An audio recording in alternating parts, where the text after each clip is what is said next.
설교 준비를 하다 보면 유난히 어떤 단어에 꽂힐 때가 있습니다.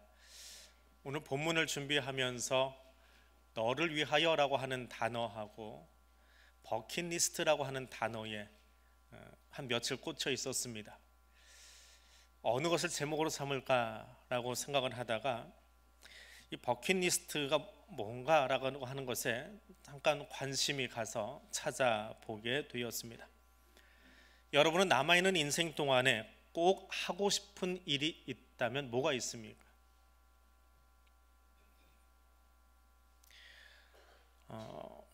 버킷리스트 커뮤니티라고 하는 모임이 하나 있습니다.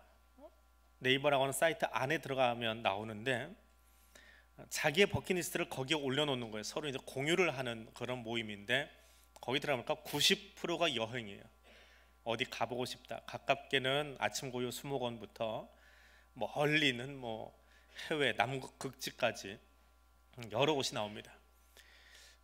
남들이 다 하는 90%의 여행을 빼버리고 나머지는 어떤 버킷리스트가 있을까 궁금해서 살펴보았습니다.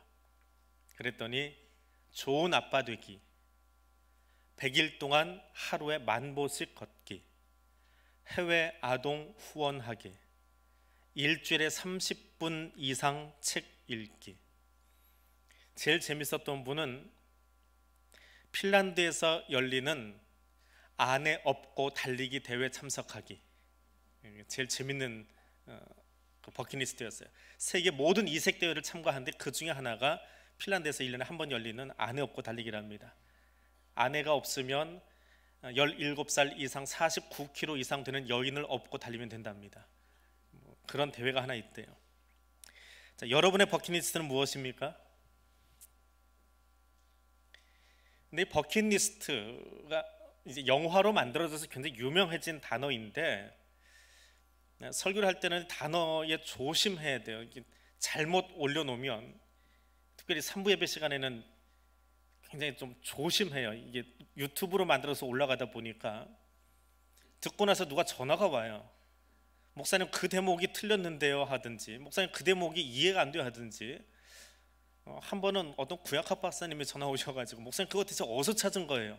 자기가 그 부분 논문 썼는데 거기 없는데라고 이야기하신 분도 있어요. 그래서 대외로 나가는 방송은 좀 조심스럽습니다. 그래서 버킷리스트라는 단어를 쓸까 설교 제목을 2개를 놓고 있었거든요. 하나님의 버킷리스트 아니면 너를 위하여, 그냥 성경을 그대로 가져오느냐. 버킷리스트가 뭘까 하고 찾아보았습니다. 그리고 찾아보고 나니까 유쾌한 단어가 아니에요. 원래 어원 자체가 버킷리스트의 원 의미는 kick the bucket이라는 뜻입니다. 양동이를 걷어차다.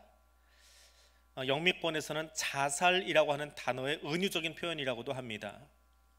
그리고 원래 이 단어의 의미는 중세시대에 사형수를 목매달 때 그 밑에 있던 양동이를 걷어차버리는 거예요.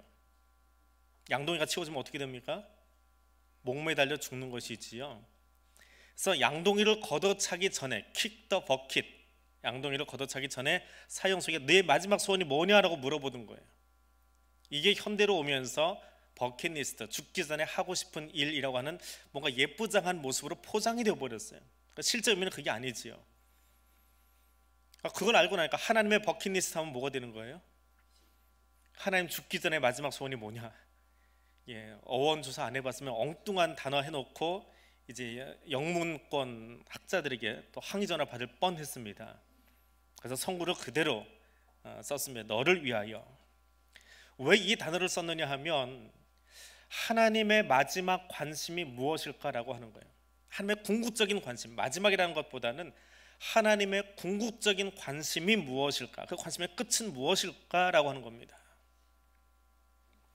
자, 지난주에 이어서 신명기의 본문을 바라보고 있는데, 신명기라고 하는 책은 이스라엘 백성들, 특별히 출애굽 2세대가 가나안에 들어가면서 그 가나안의 주인공으로 살아야 되는데, 그럼 어떻게 사느냐? 하나님께서 모세를 통해서 이스라엘의 과거 역사를 통해서 교훈해 주시고 거기에 말씀으로 다시 얹어서 너희는 이런 나의 백성으로 살아라 라고 하는 이야기를 주신 것이 신명기라고 하는 책입니다. 그리고 27장부터 이어지는 신명기를 크게 3개로 나눠서 세 번째 내용이 27장부터 마지막 장까지의 이야기인데 27장에서는 하나님과 언약을 맺는 이야기가 나옵니다.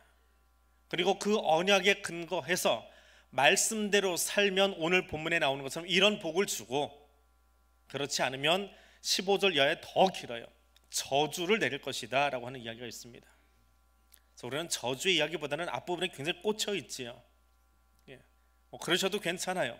순종하면 다 주신다고 했으니까 보시면 좋습니다. 자, 그 복은 굉장히 방대합니다. 물질적인 복, 삶의 복, 가축에 주시는 복, 나라와 민족에 주시는 복, 영적인 복까지. 보수적인 교회나 신학교에서는 교회가 너무 물질적인 복 이야기하는 것은 별로 신앙적이지 않다라고 이야기하는데, 그럼 하나님이 신앙적이지 않은 건가요? 신명기 28장을 보십시오. 하나님이 어떤 복을 먼저 선언하시는지. 우리 인생의 소소한 물질의 복부터 시작해서 결국은 영적인 복까지 모든 복을 다 망라해서 주시기를 원하시는 것이 하나님이십니다. 그러니까 다 받아 누리세요. 그리고 누구나 다 이 복을 받아 누리고 싶어 합니다. 그런데 문제가 있어요. 살다 보면 오도 가도 못하는 상황에 처할 때가 있습니다. 도망칠 수 없는 상황, 외면할 수 없는 상황, 그런 상황에 맞닥뜨릴 때가 있습니다. 소설 오두막이라고 하는 것이 있습니다. 유명한 신학자가 쓴 소설, 동화 같은 소설인데 삼위일체 하나님이 무엇인가를 잘 보여주고 있는 소설입니다. 책 읽기 싫어하시는 분들은 영화로라도 보십시오. 영화는 소설을 조금 각색해 놓았기 때문에 원소설의 의미를 찾기가 조금 달라진 모습이 없지 않아 있는데, 여기 주인공은 어릴 때 가정폭력으로부터 도망칩니다. 도망칠 수 있는 상황이 있었어요. 근데 그냥 도망친 것이 아니라 아버지에게 술에다가 극약을 타서 먹이고 도망쳐 버립니다. 그러니까 그 죄책감을 가지고 사는 주인공이에요. 그러다가 어느 날 가족과 함께 새로 가족을 꾸미고 가족과 함께 놀러 갔다가 잠깐 한눈판 사이에 자기 어린 딸 미사가 없어져 버립니다. 유괴당한 거예요. 아이를 찾아 돌아다닙니다. 근데 아이가 사망한 흔적만 있고 유괴범도 아이도 찾지 못합니다. 그 현실 앞에서 자신의 과거의 상처와 자신의 딸이 사라져버린, 유괴당해서 살해당한 이야기 앞에서 현실이 현실 같지 않은 거예요. 이야기가 이야기 같지 않은 거예요. 소리를 지르고 주변 사람들을 원망을 하고, 그러다 결국은 하나님을 부정합니다. 앞으로 나갈 수도 없고 뒤로 물러날 수도 없는 그 상황, 우리는 간혹 그 소설과 같은 이야기는 아니지만 비슷한 상황 속에 직면하곤 합니다. 신앙의 이름으로 마냥 밀어붙이기에는 앞에 있는 장벽이 너무 높고, 그렇다고 도망가 버리기에는 지금까지 내가 믿노라라고 하면서 여기까지 왔던 것이 물거품이 돼버리는 것 같은 그런 상황에 놓일 때가 있습니다. 출애굽한 이스라엘 백성들이 똑같습니다. 하나님의 은혜 가운데 출애굽을 하였습니다.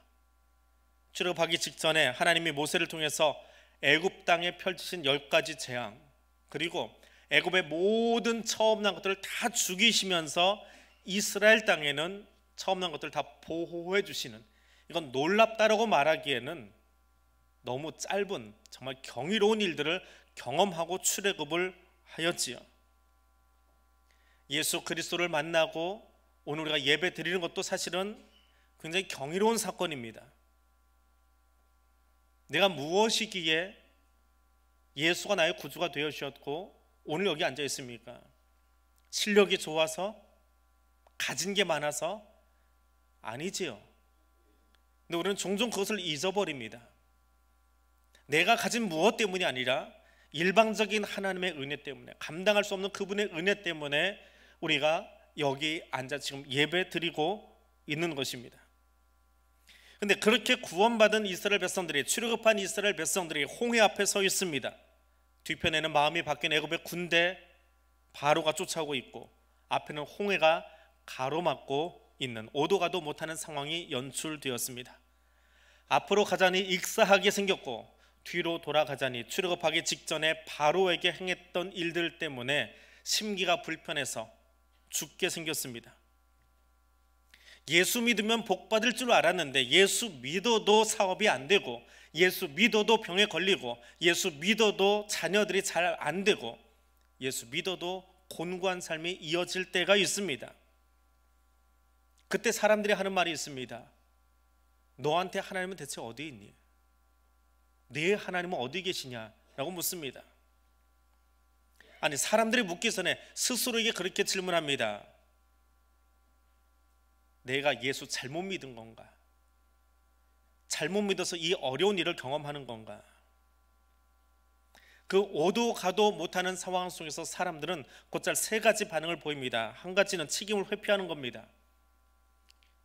애굽에 매장지가 없어서 우리를 여기까지 끌어내다가 죽이려고 하냐? 모세야, 얘기 좀 해봐라. 모세에게 책임 전가합니다. 노예 생활하다 출애굽하게 되어서 그 출애굽 대열에 끼일 때는 얼마나 기분 좋았습니까? 자기 선택이었지요. 남아있지 않고 출애굽했습니다. 그래놓고 이제 강 앞에 서 있으니까 자기 선택은 뒤로 하고, 내가 이 일을 선택한 것에 대해서는 책임지지 않고, 말려주지 않은 사람, 도와주지 않은 사람, 주변 상황들, 그들에게 책임을 전가해버립니다. 또 한 부류는 극단적인 선택을 하는 사람들입니다. 차라리 애굽에서 있다가 그대로 죽었으면 나을 뻔했다. 사랑받지 못한 한이 남으면 극단적인 선택을 자주 한다는 말이 있습니다. 이스라엘 백성들이 그랬습니다. 홍해 앞에서 극단적인 선택을 합니다. 차라리 죽는 게 낫지. 이렇게 사느니 죽는 게 낫지. 안 느끼면 되니까, 안 들으면 되니까, 안 보면 되니까. 남아있는 사람은 어쩌라고 죽음을 선택하고 죽음을 말하는 사람들이 있습니다. 그리고 가장 극심한 것은 옛 습관 버리지 못하는 이스라엘 사람들의 모습입니다. 그냥 애굽에서 그들 섬기고 있을 걸. 이 노예 근성은, 옛사람의 근성은, 옛사람의 버릇은 우리를 떠나지 않습니다. 늘 우리를 따라다닙니다. 예수 믿어도 버리지 못한 옛 습관이 있습니다. 내가 그 자리 쓰지 못한 것 사람들이 날 인정해 주지 않아서 그래. 내가 그거 못한 것 사람들이 보아주지 않아서 그래. 그리고는 말로만 한 것이 아니라 어디로 가버려요? 옛날에 하던 그 습관으로 가버려요. 술독에 빠져버리고, 뻐끔뻐끔하러 도망가버리고, 육체의 쾌락을 위해서 다른 곳으로 가서 그것을 즐기고 돌아옵니다. 그 노예 근성을 버리지 못해요. 옛 습관을 버리지 못해요. 그리고 그곳에 머물러 있는 나의 모습이 있습니다. 소설 오두막 속의 주인공도 하나님을 버립니다. 거기까지 인도해 주신 하나님의 은혜는 없어진 지 오래입니다. 은혜를 잊어버리니까 노예 근성으로 들어가 버리는 겁니다. 옛 사람의 습관으로 들어가 버리는 겁니다. 은혜를 잊어버리고 나면 노예처럼 살 수밖에 없습니다. 종으로 살 수밖에 없습니다. 그것도 사탄의 종으로, 쾌락의 종으로, 정욕의 종으로 살 수밖에 없습니다. 은혜를 잊어버리면 그렇습니다. 하나님 어디 계십니까? 나를 부르시는 하나님 만나는 시간이 되시기를 바랍니다. 그 오도 가도 못할 상황 속에서 무엇을 보십니까? 내 마음, 내 습관, 내 언어, 내 성격, 나를 보는 것이지요. 하나님이 그곳으로 찾아오십니다. 오도 가도 못할 그 상황 속으로 하나님이 찾아오십니다. 소설 그 오두막 속의 주인공에게, 하나님을 부정하고 있던 그 주인공에게 편지가 한 통 도착합니다. 발신지는 없습니다. 발신자는 파파라는 분입니다. 파파가 주인공을 초청합니다. 오두막으로 오라고 합니다. 오두막은 어떤 곳입니까? 딸의 죽음을 확인했던 곳이고 하나님을 부정했던 자기 상처의 자리입니다. 그곳으로 하나님이 주인공을 부르십니다. 홍해 앞에 서서 각자의 모습으로 책임을 전가하거나 극단적인 말을 하거나 노예 근성으로 말하고 있는 사람들에게 하나님이 모세를 통해서 이야기하십니다. 뒤에 쫓아오는 애굽의 철병거 보지 말고, 앞에 넘실거리는 홍해 바닷물 보지 말고, 보이지 않지만 여기 함께하고 있는 나 여호와를 보라고 말씀하십니다. 오두막 바라보지 말고 거기로 초대한 파파 성부 하나님을 만나라고 말씀하십니다. 오도 가도 못할 상황 속에서 구원을 가져다 주시는 하나님을 보라고 이야기하고 있습니다. 그 하나님은 지금 나에게도 말씀하십니다. 홍해 앞에서 하나님 바라보는 것이 믿음입니다. 오두막에서 파파를 만나는 것이 믿음입니다. 오늘 여기 예배 자리에서 앞에 서 있는 목사를 보는 것이 아니라 여러분보다 먼저 찾아오셔서 지금 여러분을 만나려고 옆에 앉아 계시는 하나님을 만나고 그 손을 붙잡고 느끼는 것, 경험하는 것이 믿음입니다.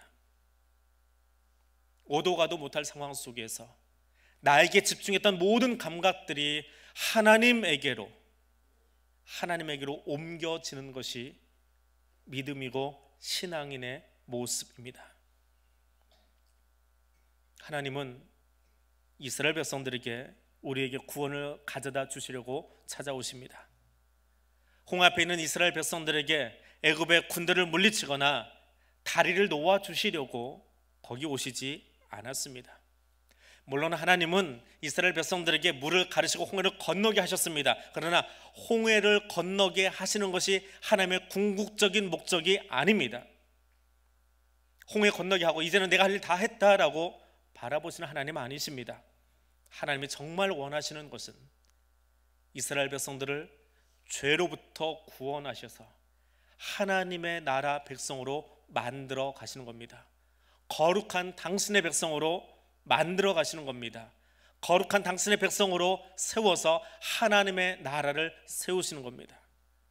죄로 말미암아서 행복이 무엇인지 경험하지 못하는 백성들에게, 그 죄의 유혹 때문에, 죄의 걸림돌 때문에 행복함을 경험하지 못하는 사람들에게 진정한 행복이 무엇인지를 알려주기 원하시는 분이 우리 하나님이십니다.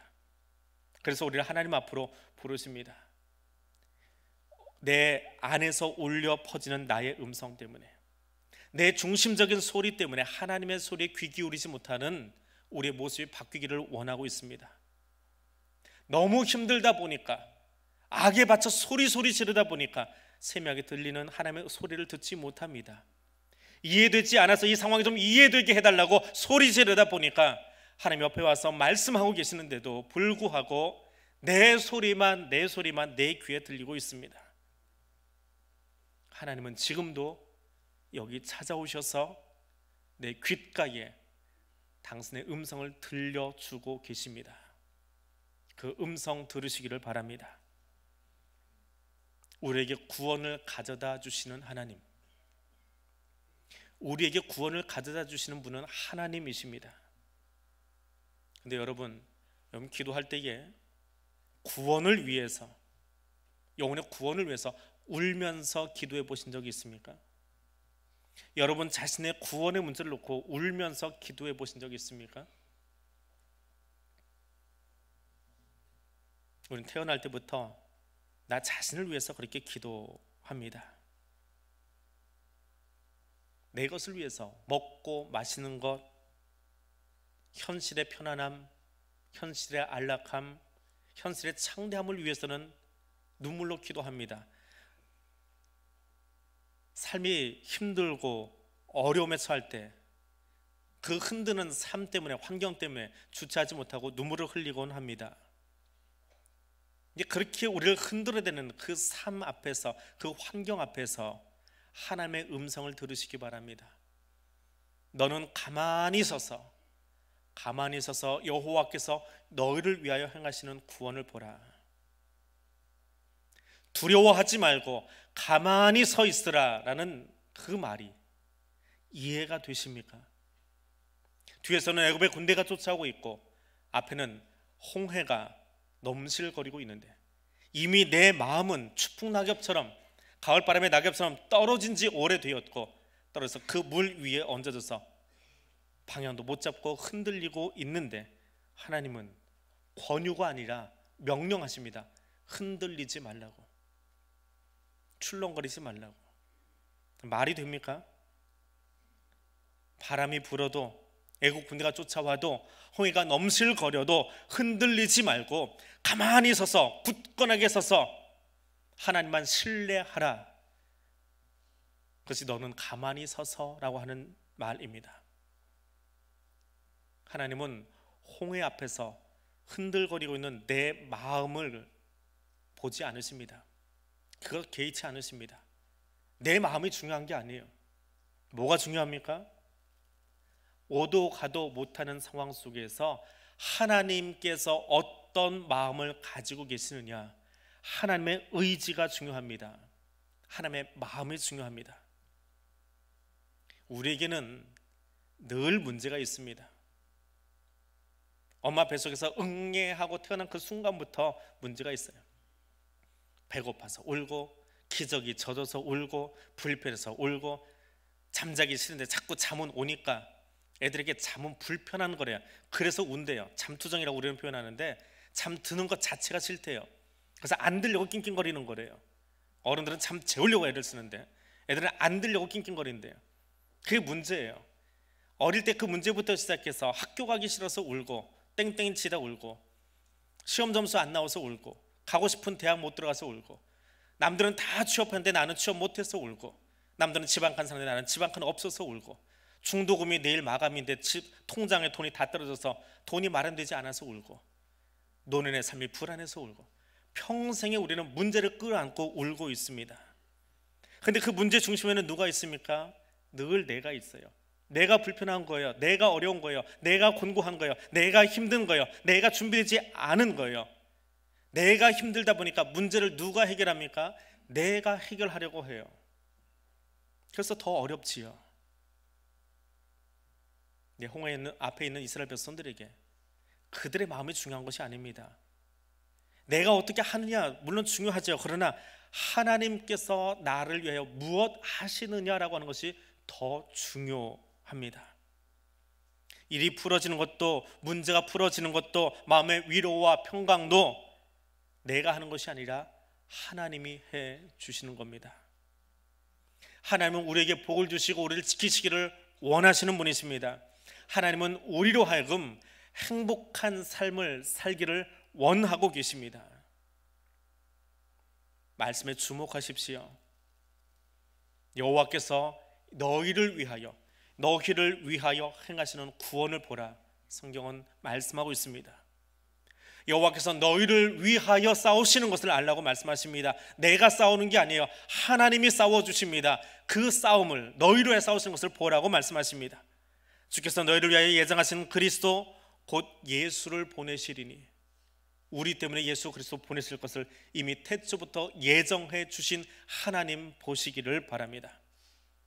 오늘 다윗의 동네에 너희를 위하여 구주가 나셨으니, 누구를 위해서요? 나를 위해서 예수가 이 땅에 오셨어요. 다른 사람이 아니라 나를 위해서 오셨습니다. 그리스도께서 너희를 위하여 가난하게 되심은 너희를 부유하게 하십니다. 하늘 보좌를 마다하시고 이 땅에 오신 이유가 뭐라고요? 저와 여러분을 위해서요. 우리를 위해서요. 우리를 위해서 여기 오셨습니다. 떡을 가지셔서 기도하실 때에 이것은 너희를 위하여 주는 내 몸이라 말씀하셨습니다. 왜 그 몸이 찢기셨습니까? 유대인 때문에, 바리새인 때문에, 제사장 때문에? 아니요, 나를 위해서 그 몸 찢기셨어요. 나를 위해서 찢기시고 흘리시고 구원의 역사를 펼쳐 주셨습니다. 여호와께서 너희를 위하여 이른 비와 늦은 비를 적당하게 주시리니, 하나님이 가장 잘 아십니다. 정확한 때를 아십니다. 그 때에 맞게 비를 내려주시는 분, 우리를 위해서 내려주시는 분이 하나님이십니다. 땅의 백성이 나를 두려워하게 되면 하나님의 이름이 나를 위해서 불리기 때문이라. 나의 하나님이라고 불리니까, 하나님이 다른 사람의 하나님이 아니라 내 하나님으로 불리니까 세상이 나를 보고 두려워하는 거예요. 왜? 내 편이 만군의 여호와 하나님이시거든요. 내 손으로 하는 모든 일에 복이 따르면 여호와께서 나를 위하여 하늘과 땅을 여시기 때문이라고 오늘 본문은 이야기합니다. 이 모든 복을 누구를 위해서 주셨어요? 나를 위해서 주셨어요. 우리를 위해서 주셨어요. 우리에게 주셨어요. 우리에게 이 복을 주시려고 말씀을 기록하시는 거예요. 이 복을 주고 싶으셔서 말씀 들으라고 하시는 거예요. 이 복된 삶을 살아가기를 원하시는 것이 하늘 아버지의 마음입니다. 하나님은 하나님의 백성의 영원한 행복에 관심이 있으십니다. 내 인생의 버킷리스트는 여행인지 모릅니다. 내 인생의 버킷리스트는 좋은 아빠 되는 건지 모르겠습니다. 그런데 하나님의 궁극적인 관심, 하나님의 최종 관심은 내게 있습니다. 하나님의 궁극적인 관심은 여러분에게 있습니다. 다른 것에 있지 않아요. 저와 여러분의 행복에 하나님의 관심이 머물러 있습니다. 우리가 정말 행복하게 살기를 원하고 계십니다. 죄로 말미암아 죽은 백성들을 구원하시기 원하셔서 그 아들 예수 그리스도를 이 땅에 보내주셨고, 성자 예수 그리스도께서 십자가의 죽으심으로 우리의 그 모든 죄악들이 깨끗하게 씻음받았고, 우리가 이 땅에서의 삶뿐만 아니라 영원한 생명을 누리게 하시려고 부활의 첫 열매 되어 주셨습니다. 왜요? 저와 여러분이 그 영원한 생명의 소유자가 되기를 원하셔서 이 모든 일들을 하셨고 지금도 행하고 계십니다. 지금도 우리의 구원과 영생을 위해서 역사하고 계시는 하나님 만나시기를 바랍니다. 현실의 복, 우리 곳간의 복 중요합니다. 누리셔야지요. 그것도 하나님의 관심입니다. 그러나 더 중요한 것은 내가 믿노라 하는 것이, 내가 믿는다라고 하는 것이, 내가 신앙생활을 하는 것이 누구를 위해서 하는 것이 아니라, 하나님을 위해서 하는 것이 아니라, 믿음은 하나님께서 지금도 나를 위해 일하고 계신다는 것, 하나님이 지금도 나를 위하여 일하고 계신다는 것, 약속하신 대로 세상 끝날까지 나와 함께 하심을 아는 것, 이것이 믿음입니다. 지금도 이 자리에 찾아오셔서 우리와 함께 하고 계시는, 그리고 지금 나를 위해서 일하고 계시는 그 하나님 만나시기를 바랍니다. 기도하겠습니다. 사랑의 하나님, 우리를 위하여 하나님의 이름이 불리기 원하시는 하나님, 우리를 위하여 하늘의 보물창고를 여시고 땅의 때를 따라 비를 내리시는 하나님, 오늘도 나를 위하여, 우리를 위하여, 교회를 위하여 친히 일하시는 하나님을 알게 하시니 감사드립니다. 늘 내가 원하는 대로 되어야만 했던 교만함의 자리를 비우겠습니다. 늘 내가 왕이 되려 했던 자리에서 내려 서겠습니다. 지금도 우리의 영원한 행복과 생명을 주시려고 일하시는 하나님께 내가 주인 되었던 왕좌를 드리기 원합니다. 내 의지가 앞섰던 자리에서 물러서겠습니다. 주님께서 일하심을 보며 경험하며 누리며 살아가는 주의 복된 백성이 되어지도록 성령 하나님 나를 이끌어 주시옵소서. 예수님 이름으로 기도드립니다. 아멘.